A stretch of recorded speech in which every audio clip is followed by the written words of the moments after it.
Nah, kemudian di transportasi juga ada istilah motorized transport dan non-motorized transport. Kita tidak hanya berbicara tentang kendaraan bermotor, tetapi juga kendaraan tidak bermotor. Kendaraan bermotor itu ya sepeda motor, kendaraan roda 4, kendaraan yang rodanya lebih dari 4. Kemudian juga, apalagi sekarang gitu ya, kalau ada istilah sustainable transport. Jadi transportasi yang berkelanjutan. Jadi kalau istilahnya green transport, transport hijau atau yang berwawasan lingkungan, nah itu pasti konotasinya dengan yang non-motorized transport. Jadi bagaimana encourage itu, mendorong orang supaya lebih banyak nantinya menggunakan kendaraan tidak bermotor. Oke, misalkan bukan untuk tujuan bekerja, tetapi untuk rekreasi misalkan. Ya, sekarang kan banyak, lagi di masa pandemi disarankan banyak-banyak berolahraga supaya menjaga imun. Jadi banyak sekali orang goes gitu ya. Nah, itu salah satunya non-motorized transport. Jadi walking and cycling. Jadi berpedestrian, jalan kaki, dan kendaraan sepeda. Jadi ada motorized dan non-motorized transport. Kemudian ada istilahnya moda transportasi. Ya, di dalam sistem transportasi, kalau nanti Anda membaca istilah moda, moda itu artinya tipe kendaraannya. Jadi kalau ada misalkan Anda baca jurnal atau paper gitu ya, moda transportasi di Indonesia dibagi menjadi 3, yaitu sepeda motor, kendaraan ringan, dan kendaraan berat. Misalkan begitu. Moda itu apa ya? Nah, moda di situ adalah tipe kendaraannya. Tadi disebutkan ada sepeda motor. Nah, sepeda motor itu apa? Berdasarkan Manual Kapasitas Jalan Indonesia atau MKJI yang dikeluarkan oleh Kementerian Perhubungan tahun 97, yang didefinisikan sebagai sepeda motor itu adalah kendaraan dengan roda 2 atau 3, two wheels vehicle atau three wheel vehicles. Nah, kalau kita lihat di Denpasar yang rodanya 3 itu yang ngangkut sampah ya, kan banyak itu sekarang. Kalau di negara lain, India itu ya bajai gitu ya. Dulu ada namanya Bemo, sekarang nggak ada ya. Di Bali ada dulu. Nanti saya ada video kondisi transportasi Bali pada era zaman dulu ya dulu. Nah, kemudian itu sepeda motor. Jadi definisinya berdasarkan MKJI tahun 1997, sepeda motor itu roda 2 atau roda 3. Kemudian ada namanya kendaraan ringan. Ini maksudnya bukan ringan gimana gitu ya, karena terjemahan dari Inggrisnya light vehicle, light LIGHT. Kalau kita terjemahannya bisa ringan atau cahaya atau ya. Nah, tapi di sini konteksnya kendaraan ringan.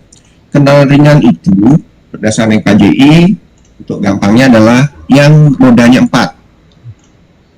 Nah, ringan. Yang rodanya 4 itu tidak selalu mungkin kita pernah mendengar istilah truck ankle gitu ya kalau di Indonesia. Nah, kalau yang sering mesen bahan bangunan gitu ya, Bapak Ibu nanti saya mau ngantornya pakai truk bisa ya gitu. Itu maksudnya itu kan truck ankle ya.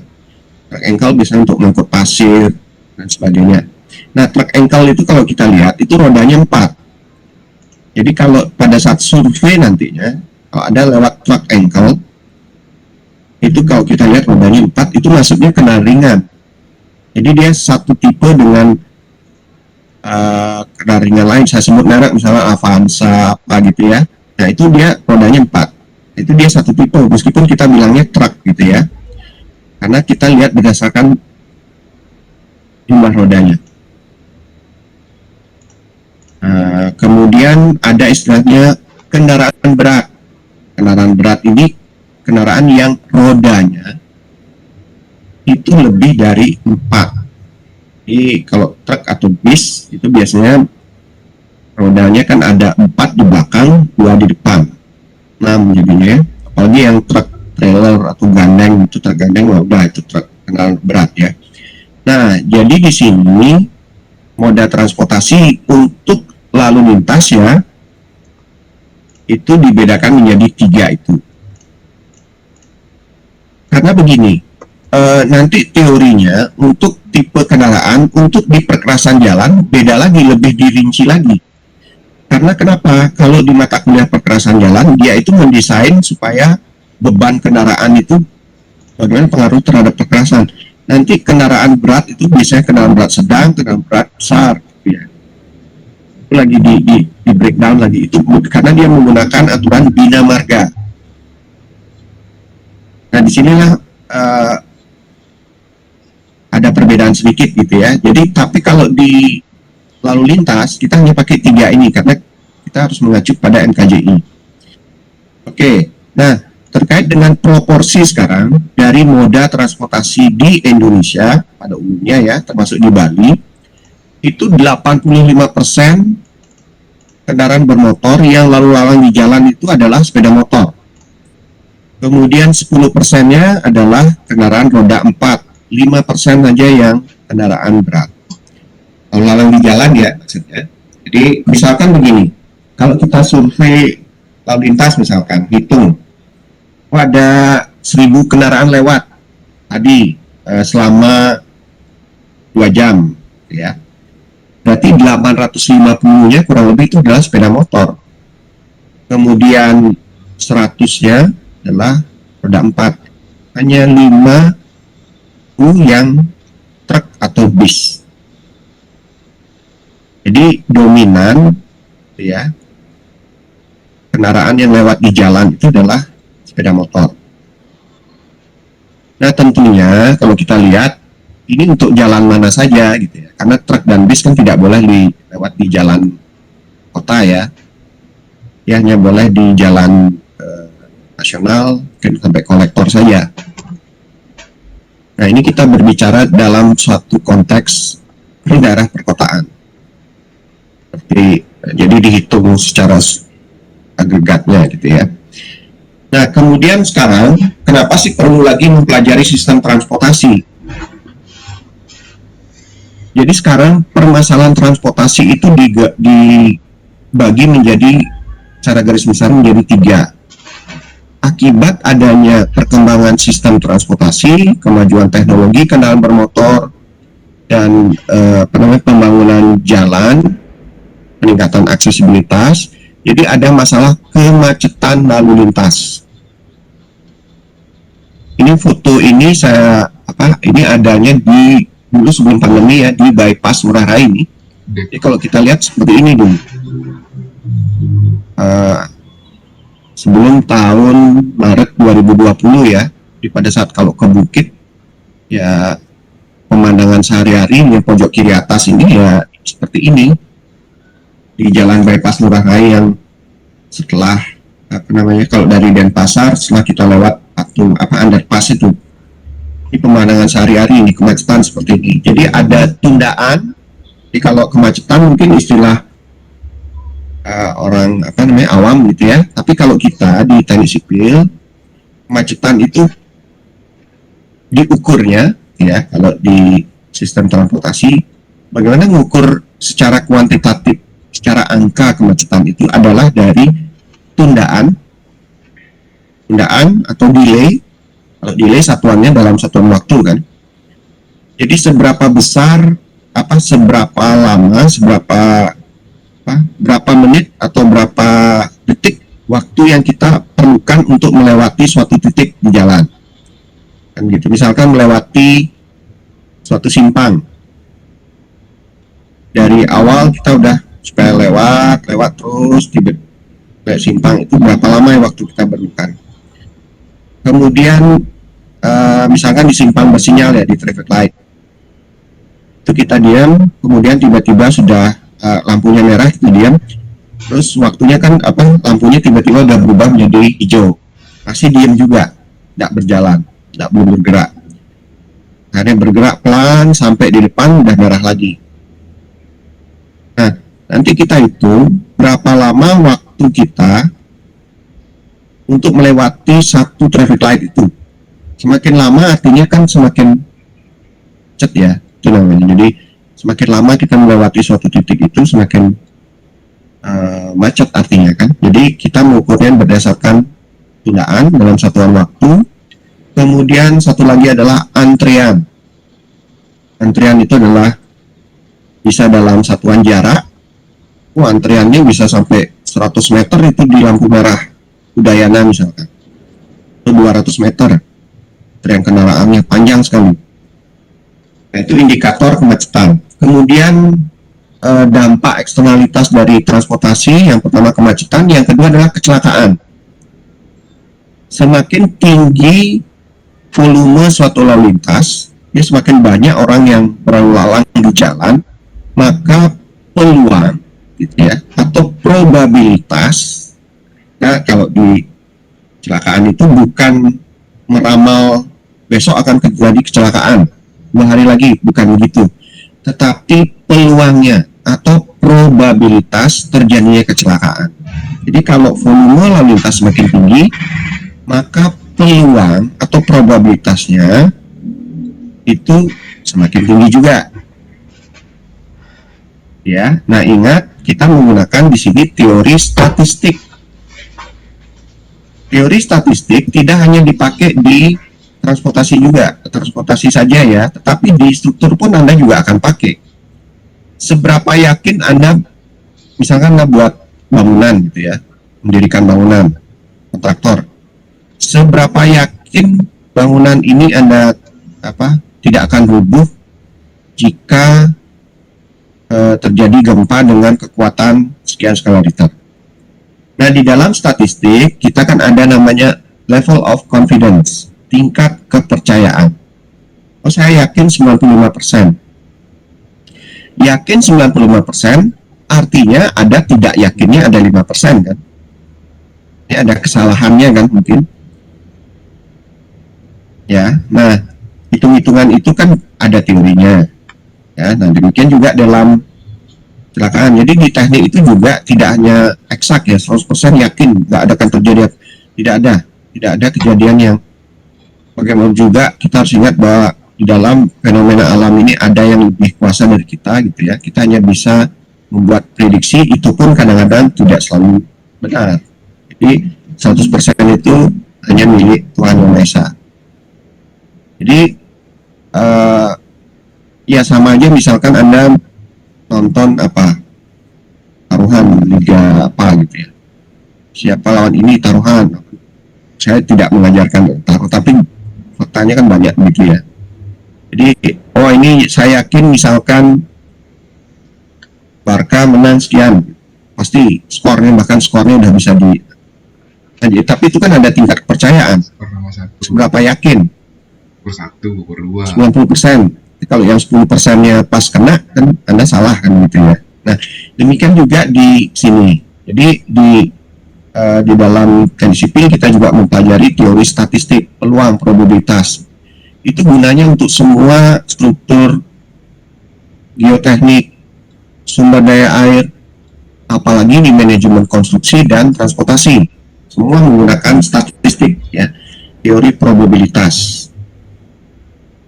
Nah, kemudian dampak yang kedua adalah dampak yang ketiga tadi kemacetan, kecelakaan. Dampak yang ketiga adalah adanya pencemaran lingkungan. Ya, gimana? Bisa? Apa itu? Mohon izin bertanya Pak, untuk absen materi pertemuan pertama ini apa ya Pak? Yang di deskripsi itu gimana? Belum ya? Yang itu tidak bisa ya? Kalau di deskripsi belum bisa Pak, itu hanya link saja buat mengisi absen Pak. kemudian materinya kita mengisi sendiri dari Bapak dosen. Oh gitu, sebentar. Saya kayaknya ada di forward kemarin oleh admin ya. Tapi saya belum buka, sebentar. Coba saya ini ya di chat dulu anunya. Sebentar ya. Nah, ini saya buka WhatsApp dulu karena kemarin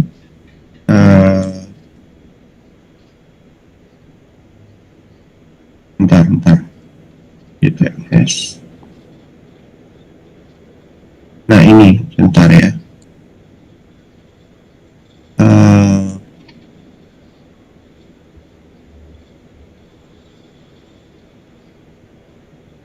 Bentar ya, solusi untuk aksesibilitas online yang harus dapat mulai website diisikan untuk opsi selain tersebut mahasiswa dosen milik dosen pengampu, tapi kali ini peserta tidak perlu ngetik namanya sendiri, tapi nama sudah di. Pada sesi tersebut juga tersedia link rekapitulasi sehingga bisa cek langsung.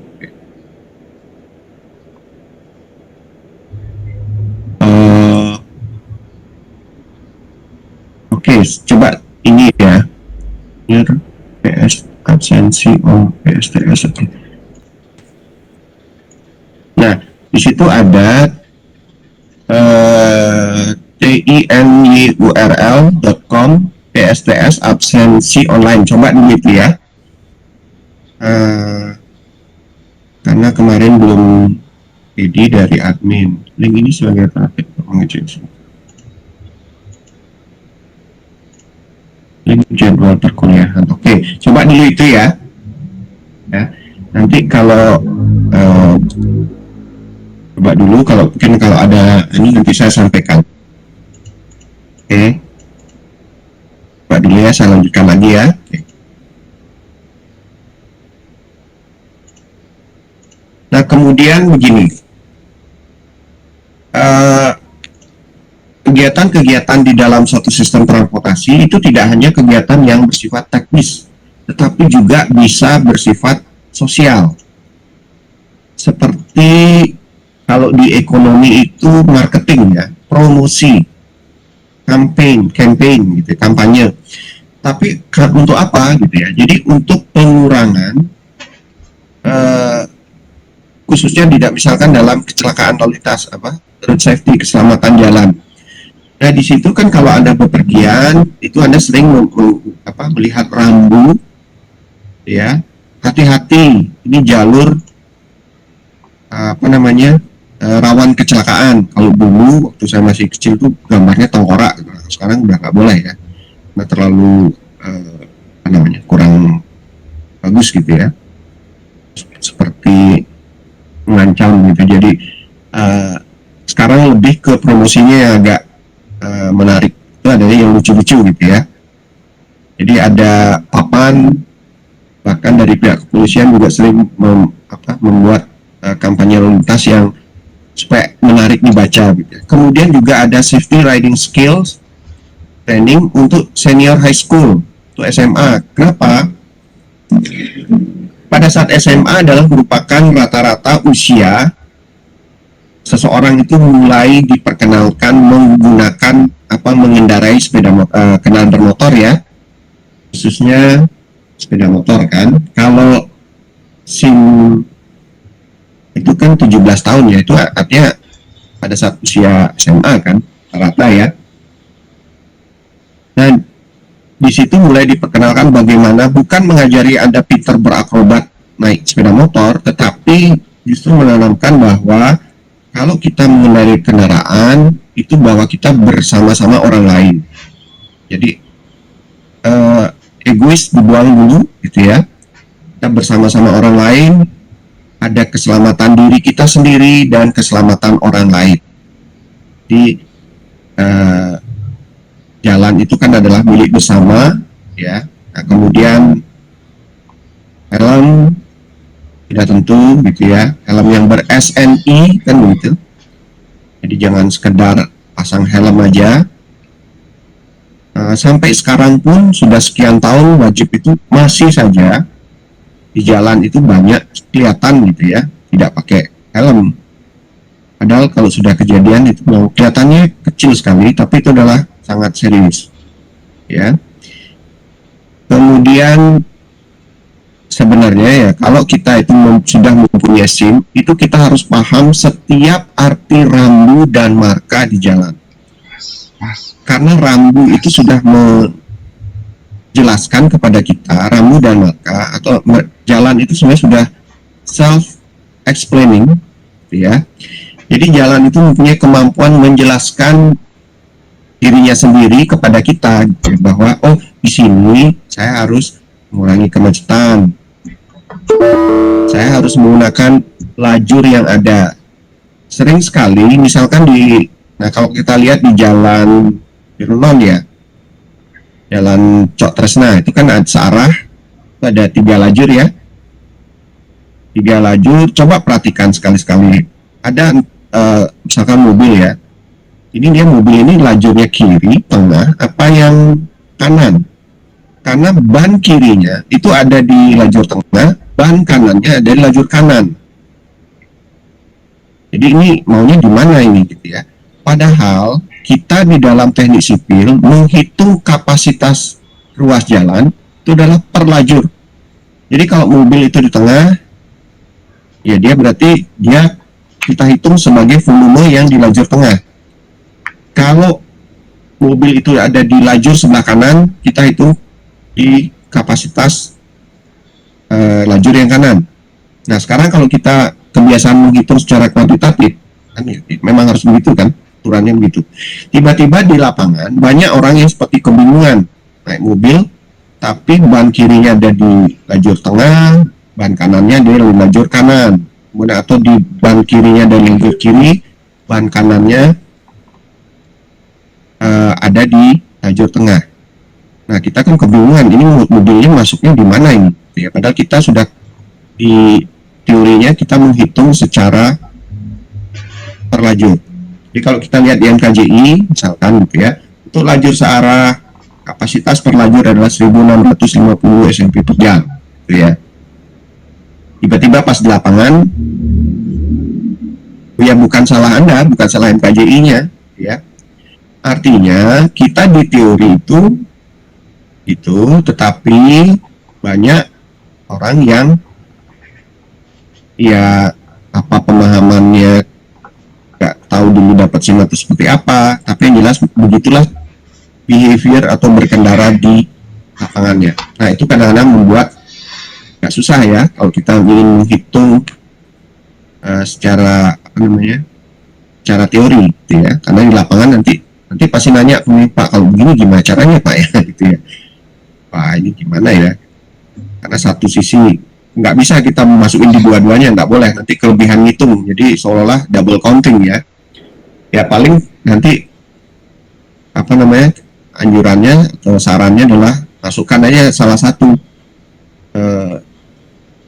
di mana gitu ya, entah di kirinya atau yang di lajur tengah, itu jadinya. Nah sebenarnya juga perilaku seperti itu, berkendara itu juga menurunkan kecepatan, karena kendaraan di belakangnya juga akan ragu-ragu kan, ini orang maunya kemana ini ya. Kecepatan lalu lintas yang menurun akibat perilaku berkendara orang itu juga dalam teori menurunkan kinerja jalan. Jadi kita anggap jalan ini ya tidak berfungsi sesuai dengan rencana, karena orang-orang di situ kecepatannya berkurang ya, padahal itu bukan akibat kondisi jalan, tapi akibat perilaku orangnya. Kenapa demikian? Karena kita itu kan mengacu kepada teori di negara-negara yang sudah maju ya. Pengertian negara maju itu tidak selalu berarti dalam infrastrukturnya bagus, tapi behavior dari pengendara itu mematuhi aturan itu juga bagian dari kemajuan suatu negara. Oke. Dalam mematuhi aturan-aturan lalu lintas. Nah, ini banyak sekali fenomena di kita juga, ya. Pada saat mudik misalkan atau pada saat di jalan, itu namanya sepeda motor, itu kapasitasnya sebenarnya hanya untuk 2 orang. Kalau kita lihat ya, sepeda motor itu sebenarnya bukan untuk jarak jauh, karena kita tereksposur atau terpapar dari angin, meskipun kita pakai jaket dan helm, tapi itu kan langsung ya kena badan kita kan. Nah, di situ sebenarnya apa namanya, bandingkan dengan yang kalau kita menggunakan kena roda 4 gitu ya, kita kan aman dari udara, apa namanya, dari angin, dari debu, partikel yang dari polusi udara dan sebagainya. Nah, jadi di sana kita bisa lihat bahwa sepeda motor itu sebenarnya secara safety tidak aman bagi kita gitu ya. Jadi kita bempernya, badan kita langsung kalau terjadi suatu kecelakaan. Beda dengan kendaraan roda 4 atau kendaraan berat. Kalau kendaraan roda 4 ada airbagnya lagi. Jadi safety feature-nya sudah sangat bagus ya kalau untuk, tapi sepeda motor bagaimana itu? Nah, kalau kita perhatikan juga ya, sepeda motor itu kan kita dominasi menggunakan dari Jepang. Di Jepang sendiri, kita lihat apakah ada anak-anak atau mahasiswa menggunakan sepeda motor di sana. Sangat rendah proporsinya ya. Di sana hanya 0, sekian persen orang menggunakan sepeda motor. Sebelum pandemi itu sebenarnya di teknik itu ada beberapa mahasiswa Jepang, Yamaguchi University, datang ke teknik. Ini udah dari lama sekali. Mereka 2 minggu di sini ya, namanya summer course gitu ya. Bukan hanya dari Jepang, ada juga dari Jerman. Nah, dari pembicaraan itu kita tanya misalkan ke mahasiswa Jepang itu, Anda di sana dari rumah ke kampus itu naik apa? Ya mereka ada yang bilang naik sepeda, angkutan umum, kemudian ada yang bilang jalan kaki. Kebetulan memang mereka tinggalnya dekat dengan kampus karena mereka ada university accommodation gitu ya. Tetapi kalau kita lihat juga, misalkan pada saat liburan itu saya tanya, apakah Anda itu menggunakan misalkan saat liburan vacation di dalam kota sendiri, Anda pakai apa? Yang rata-rata mereka bilang memang umum, public transport, ya naik sepeda gitu ya, kalau memungkinkan gitu. Kalau jarak, biasanya orang naik sepeda yang nggak jauh-jauh amat gitu ya. Nah, jadi kalau kita lihat di sana, pengembangan sistem transportasinya mereka lebih ke public transport. Jadi public transport itu selain untuk mengurangi kemacetan, juga untuk mengurangi kecelakaan dan polusi itu juga. Ya, nah kita lihat di slide ini adalah foto anak SMP bertiga gitu ya, motor, udah pemandangan yang sering. Helmnya malah ditaruh di depan itu, nggak dipakai. Ini secara safety sangat-sangat berbahaya. Kena tabrak bang.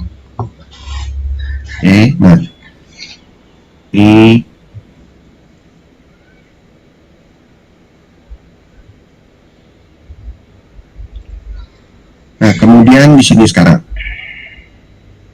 itu tadi beberapa foto ya. Nah, kemudian sekarang terkait dengan sistem transportasi. Kenapa transportasi penting? Transportasi itu penting adalah untuk economic development, pembangunan ekonomi. Jadi sangat berdampak, ya. Jadi kalau kita lihat sekarang, kenapa perlu dibangun infrastruktur? Kan ada yang berpendapat di situ daerah kan masih penduduknya masih kurang ya, ngapain juga dibangun jalan? Kan buang-buang uang. Nah, Anda akan menemukan teori di diktat sistem transportasi itu ada namanya ship gitu ya, ship follow the trade. Ship di sini SHIP ya, kapalnya. Kapal mengikuti trade, itu adalah kegiatan ekonomi, perdagangan ya, atau trade-nya trade follow the ship. Artinya ekonominya sudah berkembang, ya otomatis nanti infrastrukturnya akan terbangun sendiri. Tapi bagi daerah-daerah yang